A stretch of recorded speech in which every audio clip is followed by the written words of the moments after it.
하나님의 말씀은 고린도전서 15장 1절에서 11절입니다.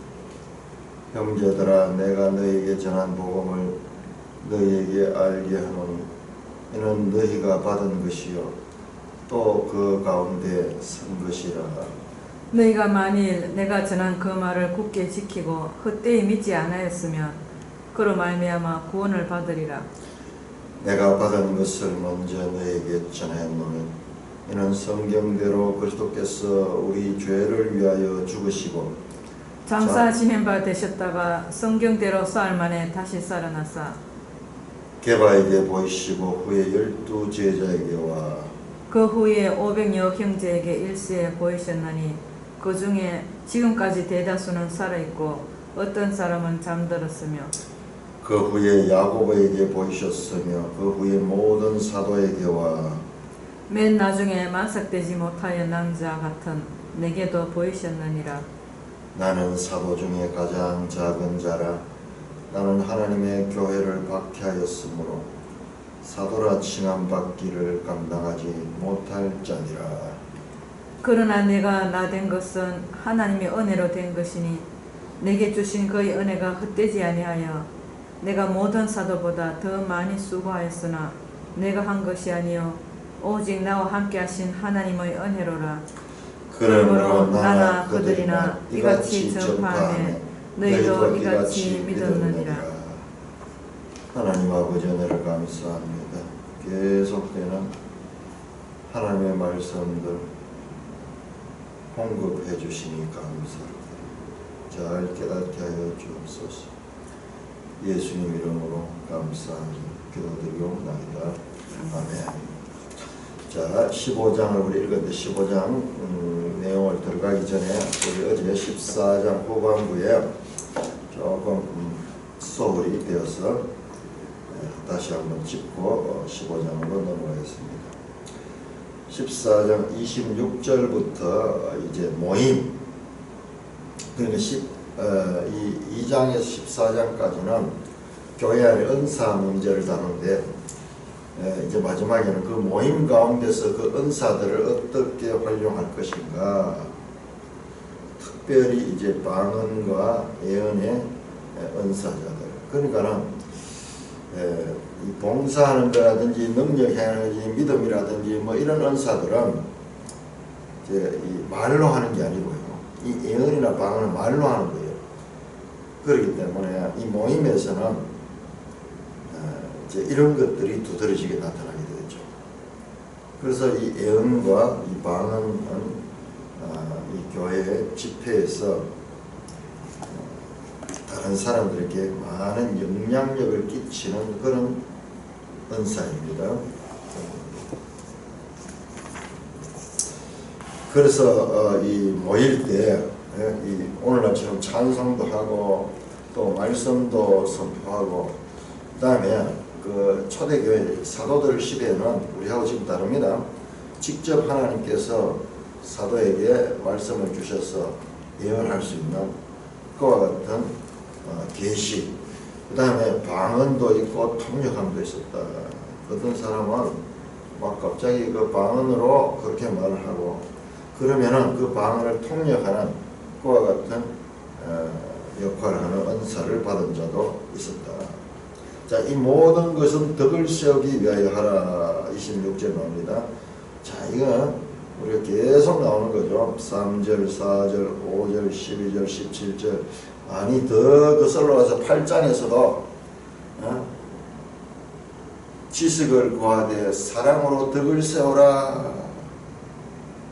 이 전부 교회를 세운, 교회를 세운,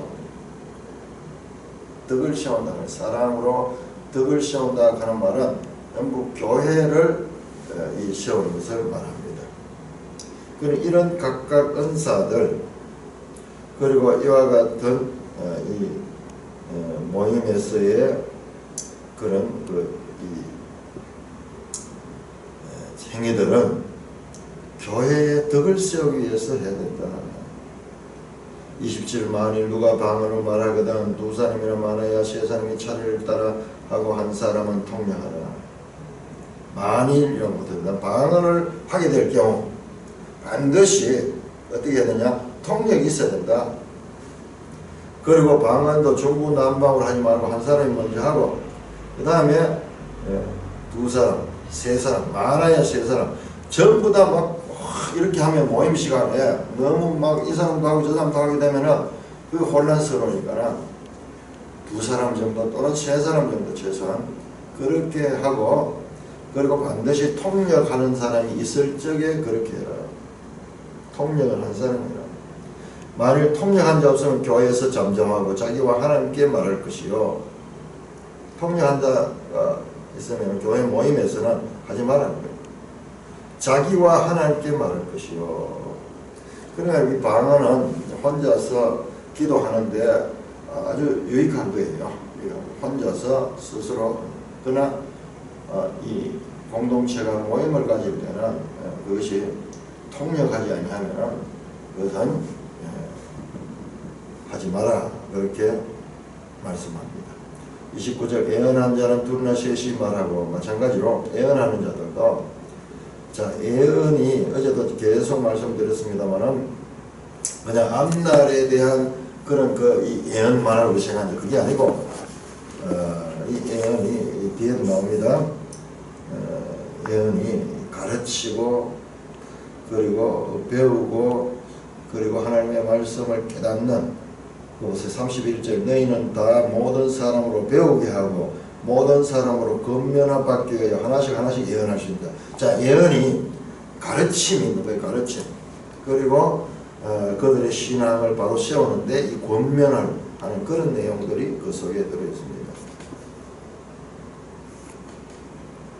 예언한 자들도 마찬가지로 지금 오늘같이 목회자가 있어가지고 한 사람이 전문적으로 한 것이 아니라 둘이나 셋이 말하고 다른 이들은 분별해라. 그 예언이 하나님의 말씀인가 아닌가 이것을 분별해야 된다. 만일 곁에 앉은 다른 이에게 계시가 있으면 먼저 하던 자는 잠잠하라. 갑자기 하나님께서 계시를 주셔가지고 말씀으로 이렇게 역사하시면은 먼저 하는 사람은 다시 잠잠하고 그렇게 해라. 결과적으로 너희는 다 모든 사람으로 배우게 하고 모든 사람을 권면받게 하나씩 예언할 수 있느니라. 자 예언이 계속 가르치고 그리고 성도들을 바로 세우는 3절은 나와 3절 14장 3절 예언을 처음 하면서 예언의 그 기능이 가르치고 사람들을 권면하고 위로하는 그런 것입니다. 그래서 질서 있게 하나씩 한 사람씩 그렇게 예언할 수 있다. 32절 예언한 자들의 영은 예언한 자들에게 제재를 받나니 자 이렇게 이 예언한다고 우리 매일 성경 20절에서 21절에서 26절 해석을 보시면요 거기 이제 설명들이 잘 되어 있고요.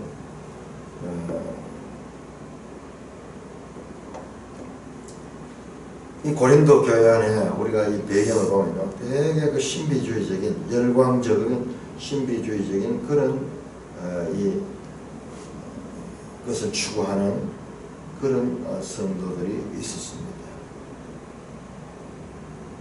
그러니까 질서를 가지고 예언한다고 해서 막 혼자서 무질서하게 하는 게 아니라 이성을 가져야 된다.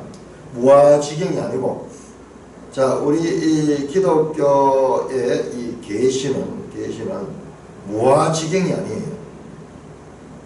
모라지경이 아니에요. 자기 자신 없는 게 아니지. 이성이 깨끗하게 또렷하면서 하나님의 말씀을 받는 거예요.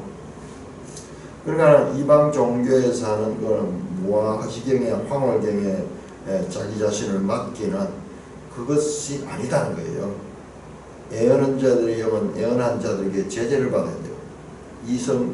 이성적인 그런 것들을 통해서 제재를 받아야 됩니다.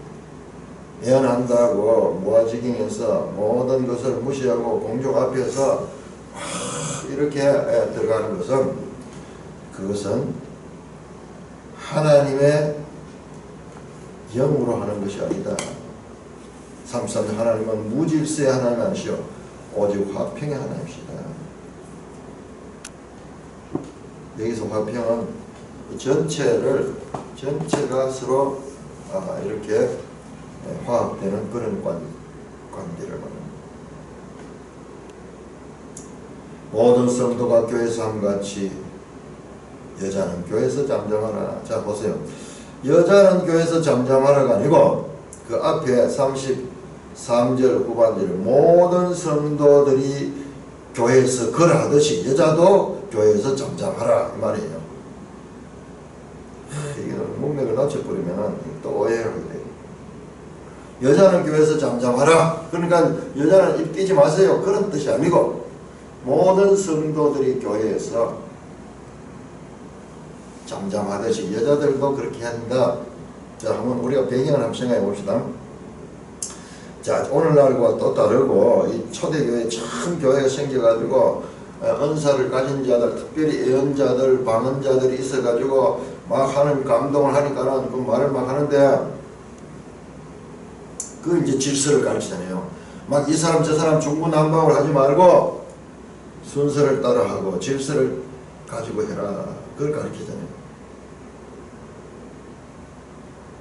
그런데 여자들 가운데서 이런 이 은사를 가진 자들이 막 그런 질서를 무시하고 그렇게 했던 자들이 있었던 것 같습니다. 여자만 잠잠하는 것이 아니라 모든 성도가 교회에서 그러하듯이 여자들도 교회에서 잠잠하다 그렇게 말합니다. 그대에게는 말하는 것이 허락됨이 없나니 율법의 이름과 같이 오직 복종할 것이요. 여기에서 그들도 여자도 될 수 있고 모든 성도들도 될 수 있어요. 그러니 이렇게 은사자들이 말씀을 전할 적에 거기서 중간에서 막 이렇게 저렇게 막 말을 하고 그 말을 가로막거나 그렇게 하고 또 막 자기한테 지금 감동이 왔다고 막 이렇게 하지 마라. 그런 자, 그 문맥을 보시면은 무질서의 하나님이 아니요 중간에서 막 끼어들면 이 질서가 산만해지죠. 아랫게 어디 그 김영현 전도사님 그 말씀하는데도 누가 들어왔는데 뭔가 서로 막 의견이 다른 게 있는 말이에요. 그래서 중간에서 막 나가버리고 그 다음에 중간에서 막 말을 막 하고 이러니까는 이 교회 질서입니다. 교회에서 말하는 게 아니에요. 그렇게 이야기를 하던데요. 그런 혼란함을 우리가 생각하십니다. 오늘하고 다릅니다. 오늘날은 교회가 2000년 역사를 가진 때고 이때는 이제 그 이방 지역의 교회라고 참 세워질 때요.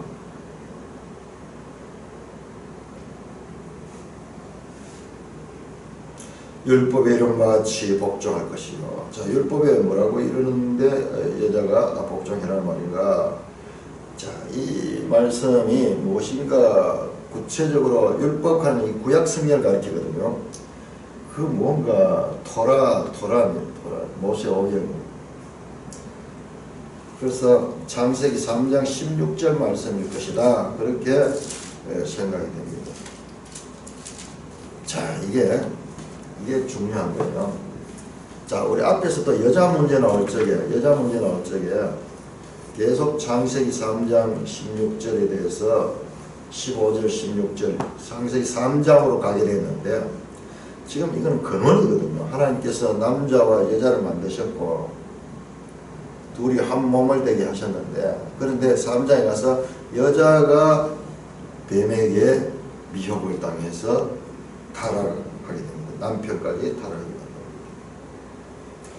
자, 창세기 3장 16절 보시면은 또 여자에게 이르시되 내가 너에게 임신하는 고통을 크게 더하리니 네가 수고하고 자식을 낳을 것이요 너는 남편을 원하고 남편은 너를 다스릴 것이나 하시고.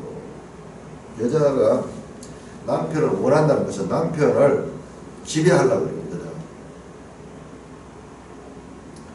서로 둘이 막 서로 다투고 그러면서 여자가 남자를 지배하려고 그렇게 하는데 그러나 무슨 남자가 그것을 다스리는 것이 질서다. 자, 여기에서는 지금 평등을 이야기하는 것이 아닙니다. 평등합니다. 평등하지만은 그러나 질서를 따라야 된다.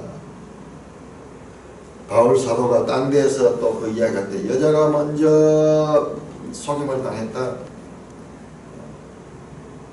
그 말씀도 합니다.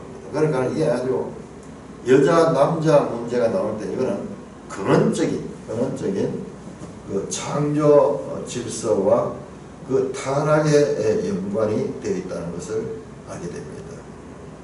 우리 앞에서도 남자 여자 문제 나올 적에 보면은 창세기로 돌아갔어요.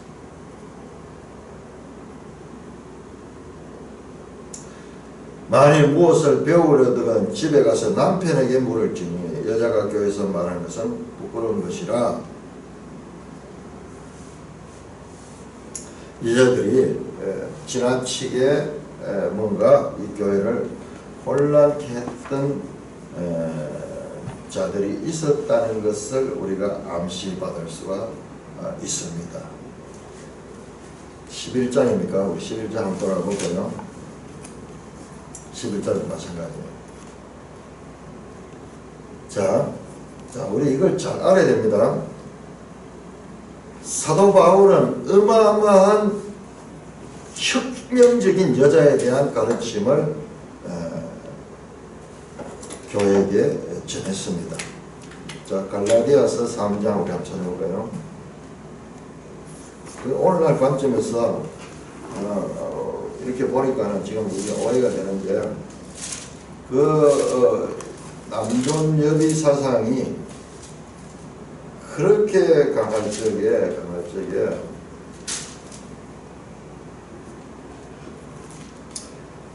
갈라디아 3장 28절에 이렇게 말씀했습니다. 너희는 유대인이나 헬라인이나 종이나 자유나 남자나 여자나 다 그리스도 예수 안에서 하나다. 이것은 대혁명적인 바와 같은 이 선포입니다. 동서양을 막론하고 그랬어요. 저 헬라 철학자들은 인생의 가장 불행한 일 가운데 하나가 여자로 태어난 것이라고 그렇게 이 플라톤인가 그 플라톤이 그렇게 이야기했을 거예요. 그런 위대한 철학자가 인류 역사에 회자되는 그 철학자도 그런 이야기입니다. 유대인들도 마찬가지예요. 여자로 태어난 것을 아주 열등한 것으로 그렇게 하던 그 시대에 남자가 여자가 종이나 자유나 유대인이나 헬라인이나 하나다라는 이와 같은 혁명적인 선포를 했는데 거기에서 지나쳐서 여자들이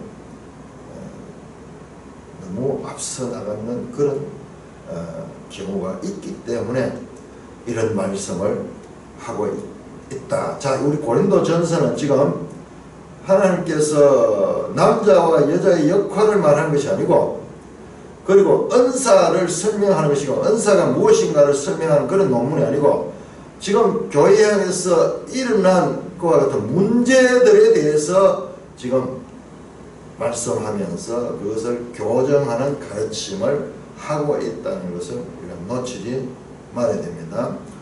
고린도 교회 현재 실제로 존재하는 그 교회 안에서 일어난 그 문제들을 지금 해결하기 위한 답변을 하는 과정에 있다.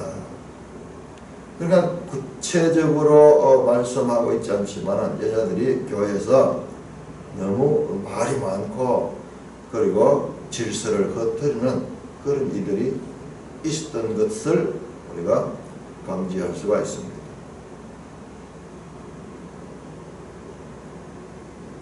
11장에서도 11장 6절, 10장 14절에서도 그러면 교회에서 말하는 부끄러운 것이다 그런 말씀에 거기에서 나왔습니다. 머리 문제로 이렇게 해서 여자들이 남자나 여자나 동등하지만은 그러나 질서를 지켜야 된다 그 말씀을 하셨습니다. 36절 하나님의 말씀이 너희로부터 난 것이냐. 자, 여기에서 더 알 수 있어요. 보세요. 자, 여자 문제 이야기를 하고 그 다음에 나오는 게 이게 36절이에요. 하나님의 말씀이 너희로부터 난 것이냐 또는 너희에게만 임한 것이냐. 자기들한테만 하나님의 말씀이 임한 것처럼 또는 하나님의 말씀이 자기가 하나님의 말씀인 것처럼 그렇게 자기를 자랑하고 교만하고 자기를 드러내는 거예요. 이게 4장 7절 말씀하고 똑같은 게 4장 7절 우리 다시 한번 봅시다.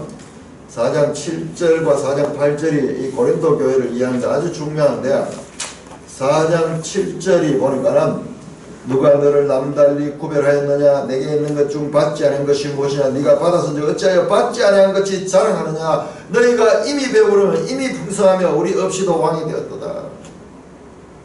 모든 것이 자기로부터 시작되는 것이 자기가 모든 것의 주인인 것이 그렇게 이야기를 하면서 하나님의 깨로 온 것이 아니라 자기로부터 시작되는 것이 그렇게 생각하니까는 이미 배부르면 이미 풍성하며 이 사도들 없이도 자기들이 지금 완성이 되든 왕이 되든 그런데 너희들이 다 하나님께로부터 받은 것인데 어찌하여 너희께로부터 나온 것이 그렇게 교만하고 자랑하느냐. 고린도 교회 문제가 바로 그거예요. 지금 같은 맥락이잖아요. 여자하고도 연결되어 있습니다. 고린도 교회 일반적인 풍토 가운데 여자들이 그런데 그런 문제를 일으키는데 더 앞장섰던 그런 것을 우리가 지금 암시를 받을 수가 있습니다. 하나님의 말씀이 너희로부터 난 것이냐.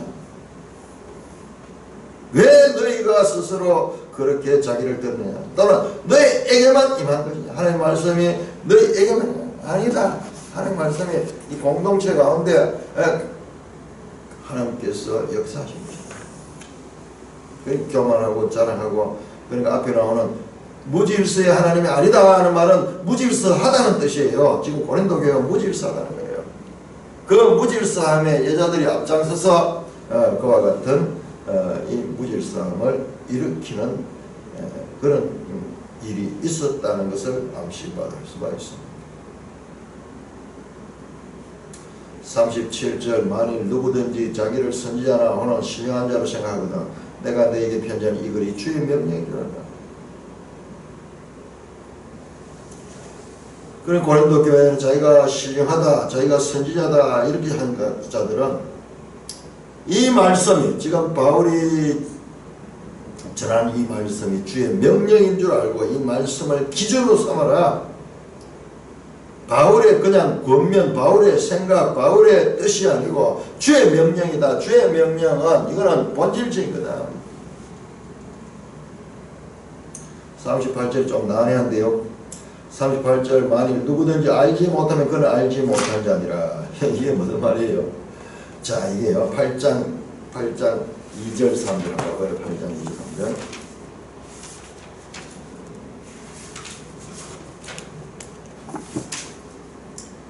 (8장 2절) 만일 누구든지 무엇을 아는 줄 생각하면 아직 마땅히 알 것을 알지 못한 것이요 또 누구든지 하나님을 사랑하면 그 사랑은 하나님도 알아주시느니라. 지금 스스로 아는 줄 생각하는 자는 아직도 마땅히 알 것을 알지 못하는 자다. 자기가 정말 아는 자는 하나님을 사랑하는 자고 그 하나님을 사랑하는 자는 하나님도 그를 알아준다. 그를 알아준다. 그 말씀. 38. 만일 누구든지 알지 못하면 그는 알지 못한 자들아. 이 알지 못한 자라는 말은 하나님께로부터 알려지지 않은 자다. 37절은 은사자들이 바울의 편지를 주님의 명령을 알고 이를 표준을 하여서 이 기존 가운데서 그들이 절제하게 은사를 사용해야 될 것을 말하고 38절은 37절과 연계되어 바울의 교훈을 주님의 명령인 줄 모르는 자는 하나님께 알려지지 않은 자, 곧 진리의 사랑을 받지 못한 자라는 결론을 내리고 있습니다. 그런저 형제들아 예언하기를 사모하며 방언 말하기를 금하지 말라. 자, 14장은 예언과 방언이 주제로 시작이 됐습니다. 자, 마지막 결론, 그는 즉 결론입니다. 내 형제들아 예언하기를 사모해라. 일관되게 지금 말씀합니다. 예언을 더 큰 은사다. 너희가 더 큰 은사를 사모하라. 12장 31절에 나오죠. 바로 그 말씀이에요. 더 큰 은사가 무엇이냐? 바로 예언한다. 예언한 길을 사모하고 방언 말하기를 금하지 말라. 자, 방언 말하는 것도 금할 것이 아니다. 오해하고 방언은 하면 안 된다 가지고 방언하는 것을 금하지 말라. 그런데 어디가 적극성이냐? 예언은 사모하라 그러고 방언은 금하지 말라. 소극적이에요. 소극적. 방언은 혼자 하되 통역이 없으면은 공교회 앞에서는 공동체 앞에서는 행하지 말아라. 그렇게 말씀합니다. 모든 것을 하되 품위 있게 하고 질서 있게 하라. 결론적으로 예언이 더 큰 은사고 방언도 통역이 있으면 하되 질서와 품위를 따라 행하라. 그렇게 이 은사에 대한 이 말씀을 최종적으로 정리합니다. 자, 15장으로 넘어갑니다. 자, 이렇게 해서 이제 자 12장이 시작될 적에 어떻게 시작되나 보세요. 12장이 시작될 때 형제들아 신령한 것에 대하여 너희가 알지 못하기를 원치 않았다. 지금 주제가 주어져 있어요. 12장에서 지금 신령한 것에 대한 가르침은 14장으로 끝이 났습니다. 특별히 그 가운데 은사 문제 가운데서 예언과 방언, 말로 하는 것, 그 부분을 집중적으로 조명하면서 그 신령한 것에 대한 하나님의 뜻을 밝히 전하고 이 기준을 따라서 그 은사를 사용하라. 그렇게 정리해 줍니다. 자, 이게 초대교회는 얼마나 필요했겠어요. 혼란스럽잖아요. 혼란스럽죠. 선례가 없기 때문에. 그러니까 이런 기준을 정해주는 것은 참으로 중요한 역할이었다. 그렇게 생각이 됩니다. 자, 15절에는 형제들아 그러면은 이게 이 주제가 나오는데 16장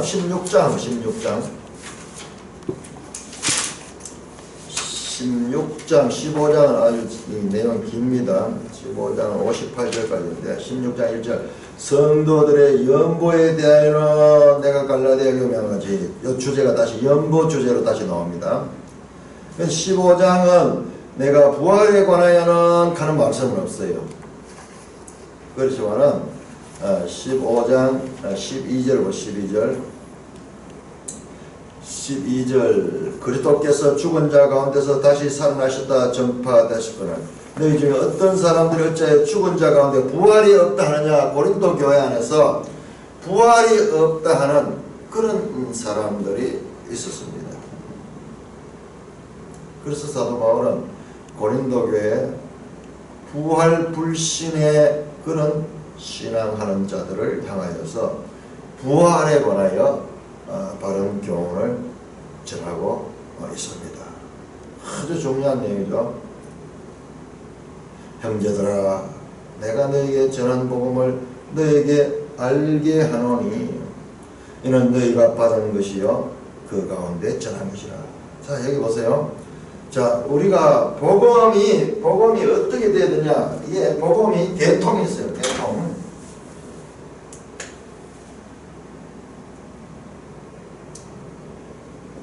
전하고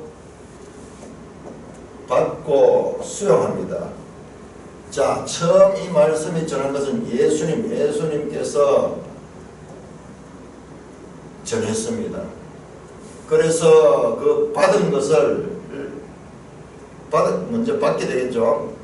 예수님이 전하고 받고 이 받은 자들이 또 전합니다. 그러면은 성도들이 또 받습니다. 출발은 예수님이고 그 다음에 요 맥락에서 벗어난 것은 바른 복음이 아니에요. 바른 복음. 그래서 그것을 계속 강조합니다. 내가 너에게 전한 복음. 3절부터 내가 받은 것을 너에게 전했다. 3절에 전했다. 자기가 예수님께로 받았다. 우리 저번에 이 신약성경 서신서에는 이게 막 아주 중요합니다. 파라디도마이.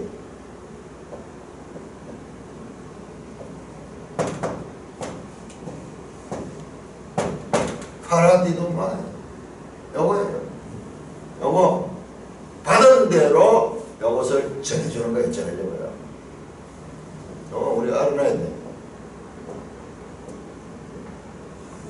서신서에서 이 말씀이 아주 자주 나오고 이것이 아주 복음을 설명할 때 핵심적인 것과 같은 말씀입니다. 자, 우리 한번 찾아볼까요? 갈라디아서 1장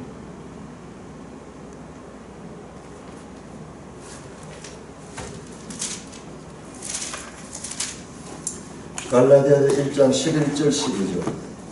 자, 보세요. 바울이 형제들아 내가 너희에게 알게 하노니. 자, 알게 한다.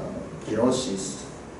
내가 전한 복음은 사람의 뜻에 따라 된 것이 아니라 이는 내가 사람에게 받은 것도 아니요 배운 것도 오직 예수 그리스도의 계시를 말미암은 것이다. 예수 그리스도로부터 받아서 그것을 전했습니다. 그것을 이 고린도 교회가 받은 거예요. 받은 거예요.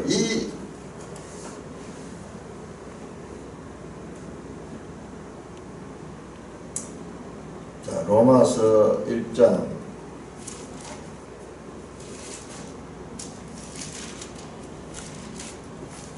로마서 1장 2절 3절 2절 4절 이 복음은 하나님이 선지자를 통하여 그의 아들에 관하여 성경에 미리 약속하신 것이라. 그의 아들에 관하여 말하는 육신은 다윗의 혈통에서 나셨고 성경에 죽은 자들 가운데 부활하사 능력으로 하나님의 아들로서 곧 우리 주 예수 그리스도이다. 이 복음, 내가 너에게 전한 이 복음은 성경에 미리 약속하신 것이라. 자, 3절 보세요. 3절. 이는 성경대로 그리스도께서 우리 죄를 주어서 4절에서 장사되었다. 성경대로 사흘 만에 살아났다. 이것은 구약 성경에 이미 예언되어 있는 것이고, 그리고 예수 그리스도는 우리의 죄를 위하여 3절입니다. 이는 성경대로 그리스도께서 우리의 죄를 위하여 죽으시고 장사 지낸 바. 자, 장사 지낸 바 됐다는 것은 몸이 장사된 거예요. 죽고 과거 시대입니다. 장사 지낸 바 됐다. 성경대로 사흘 만에 다시 살아났다. 다시 살아났다. 이것은 완료 시대예요. 사흘 만에 다시 정확하게 역사적 시간과 그 구체적 사건을 설명합니다.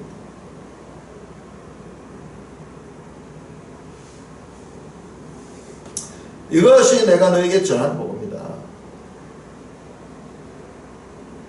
자, 이 복음을 믿으면 어떻게 2절에 너희가 만일 내가 전한 그 말을 굳게 지키고 헛되이 믿지 않으면 그로 말미암아 구원을 받으리라. 자, 이것이 구원받는 믿음이에요. 구원받는 믿음. 이 복음을 믿고 지키면 구원받는다. 자, 1절에 내가 전한 복음 나오죠. 그 다음에 2절에는 내가 전한 그 말 같은 말이죠. 전한 복음 유앙겔리온 복음입니다. 그 말 로고스 그 말 그 말 십자가에 도할 때 그 도입니다. 그 말씀 복음 그 말씀이에요. 그 말씀 이중으로 반복합니다. 이것이 바로 구원받는 믿음이다. 그러나 이것을 헛되이 믿으면 구원받지 못한다는 거예요. 그러면 그 복음이 무엇인가? 내가 받은 것을 너에게 전하니 이는 성경대로 그리스도께서 우리 죄를 위하여 죽으시고 장사 지나면 되었다. 성경대로 사흘 만에 다시 살아나셨다. 이 부활이 바로 구약 성경이 메시아에 대해서 가르치는 핵심 사상이다. 자, 사도 바울은 이 부활에 관해서 어떻게 이 선포했는가 우리 한번 보겠습니다. 사도행전 24장 사도행전 24장 15절 16절 사도 바울이 이 총독 앞에서 변론을, 벨릭스 총독 앞에서 변론할 때요, 그렇게 말씀을 전하면서 15절 16절 그들이 기다린 바 하나님께 향한 소망을 놔두었으니 곧 의인과 악인의 부활이 있으리라 함입니다. 이것으로 말미암아 나도 하나님과 사람에 대해서 항상 양심에 끄리낌 없기를 힘쓰나이다. 14절 그러나 이것을 당신께 고백하려 나는 그들이 이단을 하는 도를 따라 조상의 하나님을 섬기고 율법과 선지자의 글에 기록된 것을 다 믿으며 그들이 기다린 바 하나님께 향한 소망을 가지고 곧 의인과 악인의 부활에 관해서 내가 확실히 믿고 있습니다. 22절 23절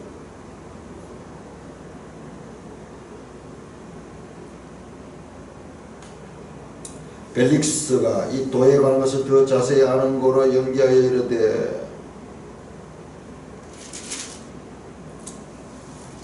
이렇게 바울이 26장에서도 보면은 이 변론할 적에 항상 이 부활에 관해서 말씀합니다.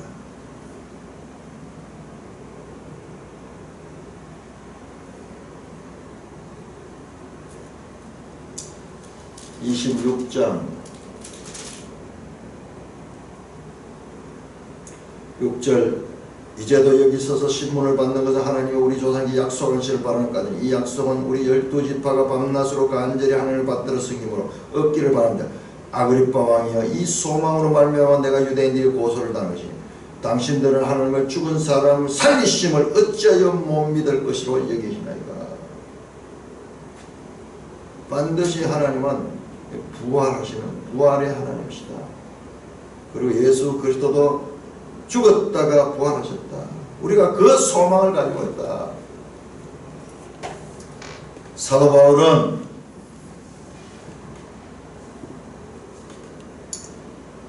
몸의 부활을 증거했습니다. 장사 지낸 바 되었다. 몸을 장사 지냈다. 자, 이것도 우리 배경을 생각하는데 이 당시에 영지주의자들은 가현설을 해요. 가현설.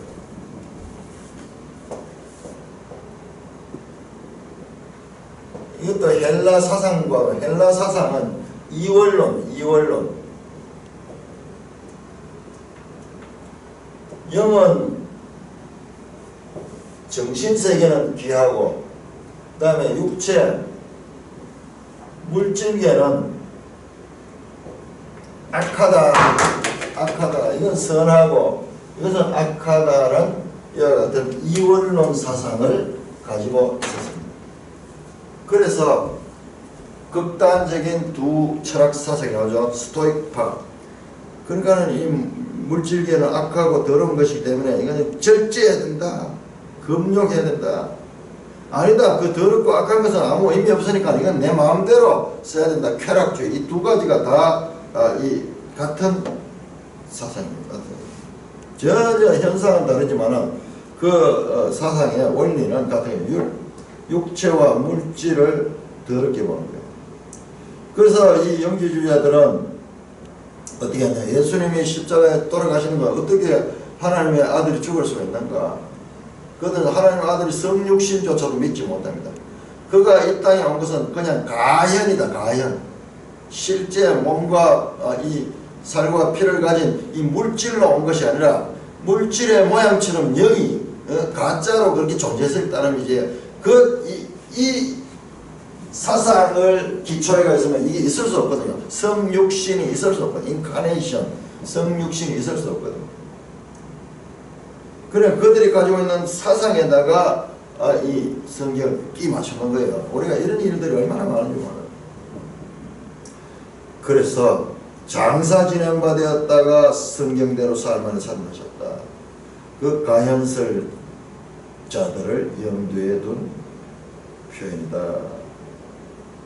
자, 어디 성경, 어느 성경에서 그렇게 나왔냐? 구약 성경에 이 부활에 대한 예언을 한 것은 몇 개 없어요.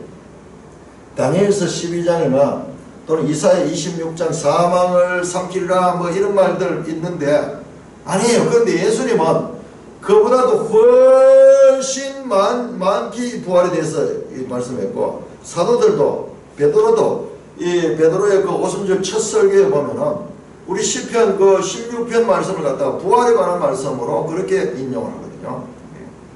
그러니까 우리가 이 구약 성경을 제대로 몰라서 그렇지. 자, 일단 부활에 관해서 한번 봅시다. 이사야 26장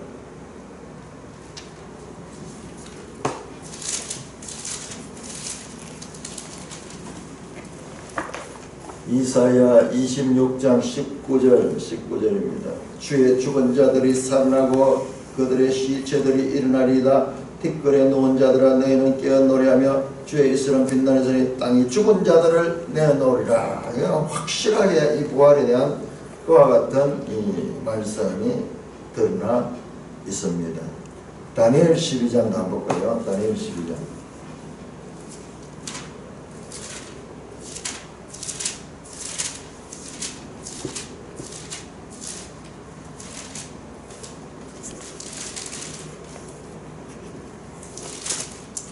다니엘 12장 2절.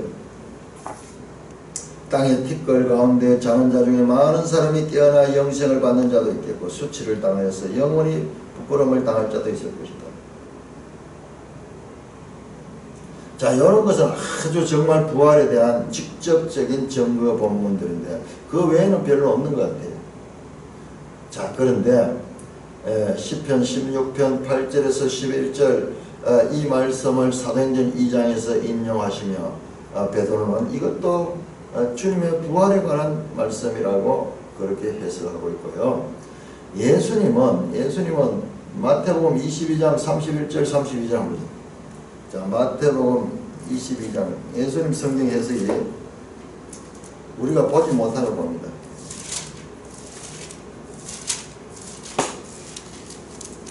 마태복음 22장 31절 32절. 죽은 자의 부활을 논할진대 하나님이 너에게 말씀하지만 나는 아브라함의 하나님이요 이삭의 하나님이요 야곱의 하나님이라 하신 것을 읽어보지만 하나님은 죽은 자의 하나님이 아니요 살아있는 자의 하나님이시다. 우리가 그냥 읽는 아브라함의 하나님, 이삭의 하나님, 야곱의 하나님 같은 그것이 부활에 관한 말씀이라는 거예요. 하나님은 죽은 자의 하나님은 살아있는 자의 하나님이다. 그러나 우리가 봐서는 그냥 읽는 것도 예수님은 이게 궁극적으로 가리킨 게 무엇인가를 말씀하고 있습니다. 예수 그는 우리의 죄를 위하여 죽으셨다. 죄가 나오잖아요. 죄. 뭡니까? 바로 창세기 3장에 시작된 그 죄. 장사 지내다 몸이 죽었기 때문에 장사 지낼 수 있습니다. 그러나 성경대로 사흘 만에 다시 살아난다. 자, 이 사실, 이 역사적인 실제 사실. 그래서 그것은 증인들이 있습니다. 5절 게바에게 보이시고 베드로죠. 12 제자에게와 그 후에 500여 형제에게 일시에 보였습니다. 베드로에게 주님께서 직접 나타나 그 요한복음 보면은 거기에서 내 양을 치라 그렇게 말씀하시죠. 그 다음 12 제자에게 와서 누가복음 24장 보면 성경을 가르쳐요.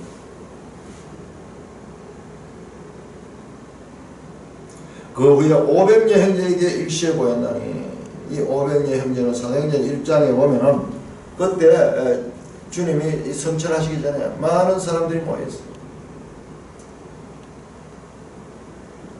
그 중에 지금까지 대다수는 살아있고 세월이 한 20년 정도 지났어요. 이 부활 사건이 20년 정도.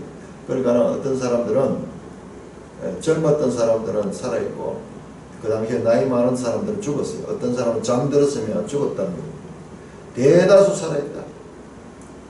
그 후에 야곱에게 보이시며, 이 야곱은 주님의 동생 야곱. 그 후에 모든 사도에게와 12 제자 이외의 모든 사도인 것 같아요. 12 제자가 앞에 나왔기 때문에 이 사도에 대한 규정이 사도행전에 보면은 그렇게 명확하지 않아요. 바울 자신도 사도라고 이야기하고, 그 다음에 사도행전에 보면은 바나바도 사도라고 이야기를 합니다. 그분들이 다 주님의 부활을 목격했던 자들. 맨 나중에 만삭되지 못하여 난 자 같은 내게도 보이셨다. 자기 자신은 만삭되지 못하여 난 자다. 그렇게 낮추어서 이야기하는데, 이게 단순히 낮추어서 이야기하는 뜻이 아니고, 우리 지금까지 그렇게 봤는데요. 이게 뭐냐 그러면 맨 나중에 이 바울은 다른 제자들은요, 다른 사도들이나 다른 제자들은 예수님을 직접 보고 예수님부터 3년 동안 배웠어요. 그러나 사도 바울은 그런 과정이 없잖아요.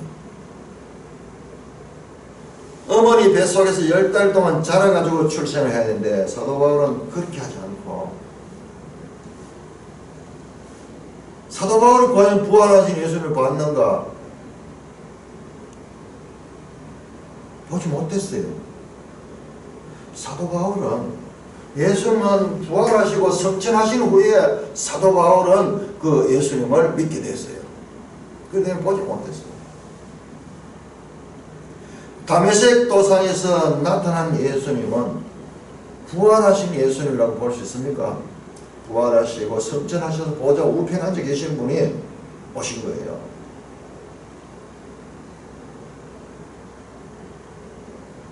그러니까 바울의 부활 목격과 다른 사람들의 부활 목격은 다릅니다. 차원이 다릅니다. 다른 사람들은 다 이 50일 동안 이 땅에 죽으시고 부활하시고, 그래서 50일 동안 이 땅에 계실 때 봤고, 사도 바울은 그때 못 만났습니다. 그때 보지 못했어요.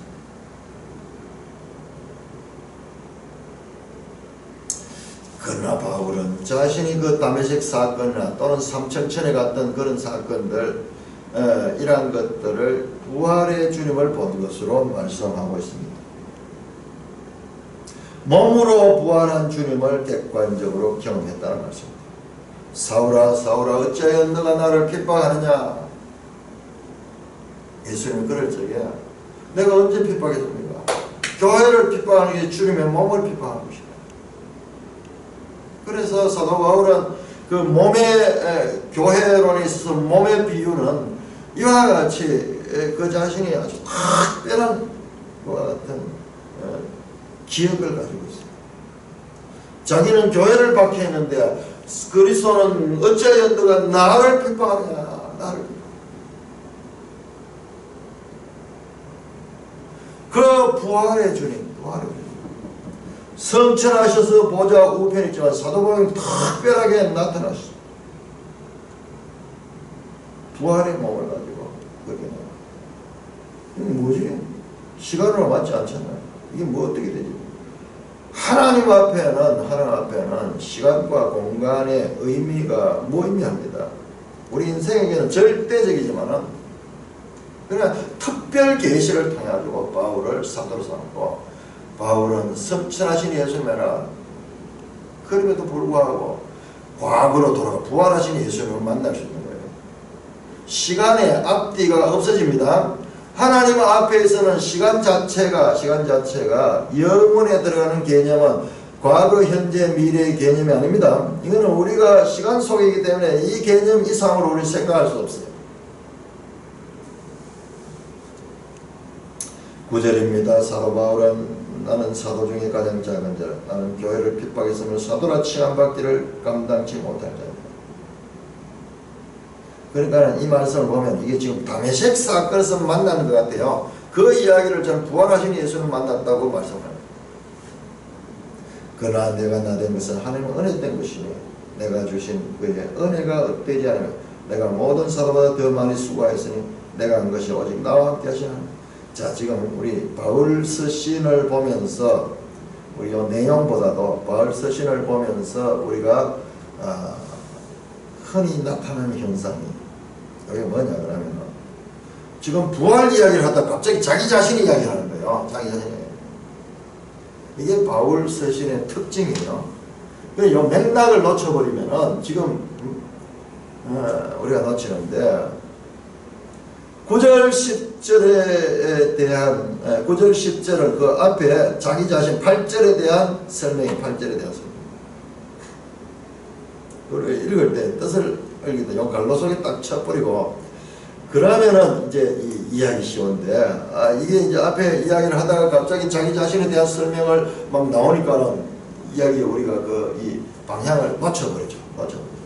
이 바울서 시인의 특징이에요. 이게 전체로 이렇게 보면은 딱 구분된다. 그렇지 않으면은 순서대로 이렇게 가다 보면 지금 방향을 놓쳐버려. 지금 바울이 자기 감정하고 있는 거예요. 자기가. 그게 아니고 12절 보면 그리스도께서 죽은 자 가운데 다시 살다 전파하시거든 하면서 부활 주제를 이어갑니다. 그리고 이 중간에 요거는 지금 삽입되어 있는 건데 우리 바울서 시를 읽을 때 이런 걸 주의해야 돼요. 자기 자신을 설명. 자, 내가 나 된 것은 하나님 은혜로 된 것이다. 바울이 사도가 된 것은 전적인 하나님이다. 내게 주신 그의 은혜가 헛되지 아니하여 내가 모든 사도보다 더 많이 주겠다. 자, 내게 주신 은혜가 뭐냐? 이것이 바로 사도직이에요. 사도직. 사도 바울은 자기 자신이 이렇게 특별하게 사도로 부름을 받은 것을 늘 기억하고 늘 이런 표현을 씁니다. 내게 주신 그의 은혜, 이걸 구체적으로 말할 때 이건 사도직을 가리킬 때 말씀하는 겁니다. 자, 갈라디아서 볼까요? 갈라디아서 2장 9절.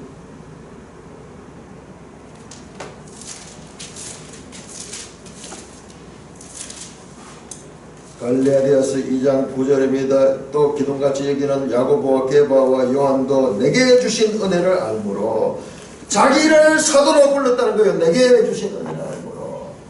에베소 3장 2절.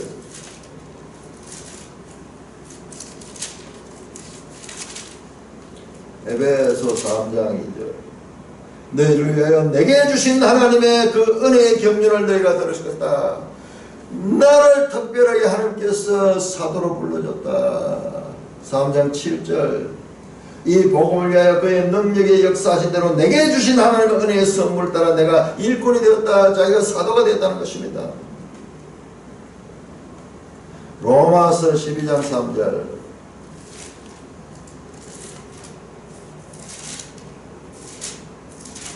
자, 우리 바울서 시를 쭉 보면 이제 바울서 시이 다 연결이 되면 이 내용이 되는 것이에요. 자, 12장 로마서 12장 3절. 내게 주신 은혜로 말미암아 너희 각 사람에게 말하노니. 자, 이것은 사도 바울의 사도권은 하나님 특별하게 주신다. 그래서 늘 사도 바울은 내가 나된 것은 하나님의 은혜로 되겠죠. 내게 주신 그의 은혜. 그렇기 때문에 특별한 은혜를 받기 내가 모든 사도보다 더 많이 수고했다.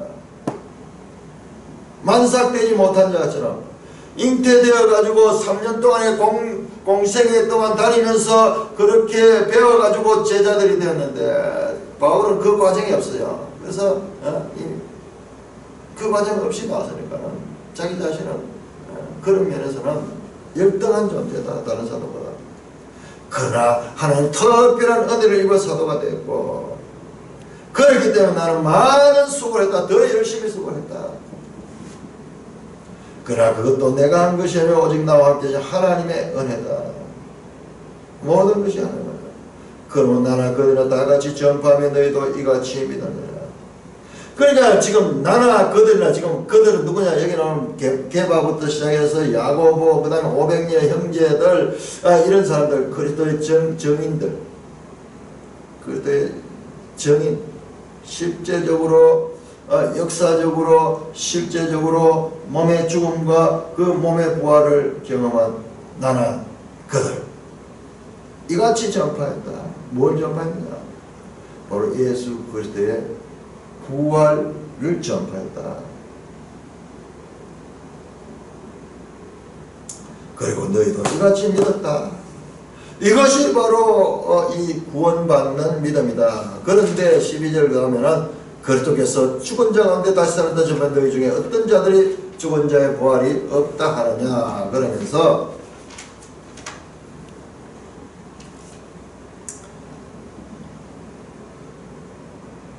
말씀을 합니다. 자, 15장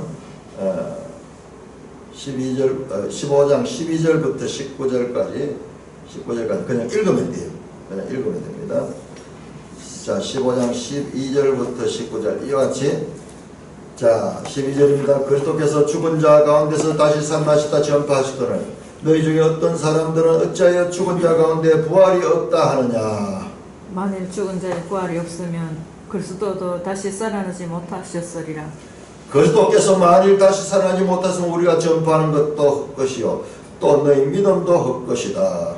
또 우리가 하나님의 거짓 증인으로 발견되리니 우리가 하나님이 그리스도를 다시 살리셨다고 증언하였음이라. 만일 죽은 자가 다시 살아나는 일이 없으면 하나님이 그리스도를 다시 살리지 아니하셨으리라. 만일 죽은 자가 다시 살아난 일이 없으면 그리스도도 다시 살아나신 일이 없었을 터이요. 그리스도께서 다시 살아나신 일이 없으면 너희의 믿음도 헛되고 너희가 여전히 죄 가운데 있을 것이요. 또한 그리스도 안에 잠자는 자도 많아였으니 만일 그리스도 안에서 우리가 바라는 것이 다만 이 세상의 사건은 모든 사람 가운데 우리가 더욱 불쌍한 자라. 12절 19절 딴 게 아니고 바로 부활을 믿지 않는 자들이에요. 이 부활을 믿지 않았다고 보다도요 이 사람들은 이 헬라 사상에도 부활을 믿어요. 영의 부활, 영혼의 부활을 믿었어요. 그런데 몸의 부활까지 부인한 거예요. 몸의 부활을 부인. 그리스도께서 죽은 자 가운데서 다시 사. 그런데 어떻게 죽은 자 가운데 부활이 없다 하느냐.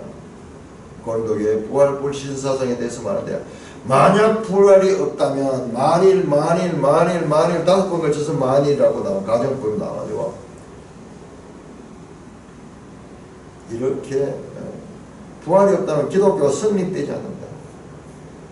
우리의 수고도 헛것이고 가장 이 세상에서 불쌍한 자다. 왜? 그 부활을 믿고 십자가의 도를 가지고 고난 가운데서도 참으며 사는 이 땅에서 이 만족하지 못하면서 계속 하나님을 향해 살았던 그런 사람들이 얼마나 이 세상에 삶밖에 없고 부활이 없다면 우리가 모든 사람 가운데 가장 불쌍한 자들이다.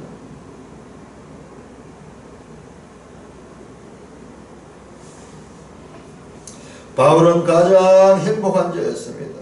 자신은 내가 이렇게 묶인 것 이외에는 당신들도 나와 같이 되기를 원합니다. 하나님, 세상 사람들이 볼 때 가장 고난스럽고 이 슬픈 사람 같지만 가장 행복한 거예요. 왜? 여호와에 대한 확신을 가지고 있다. 그러므로 만일 이런 일은 없다는 것입니다. 없다는 것입니다. 자, 그렇게 해서 계속 부활에 관한 말씀을 발전시켜 나가야 됩니다. 찬송가 162절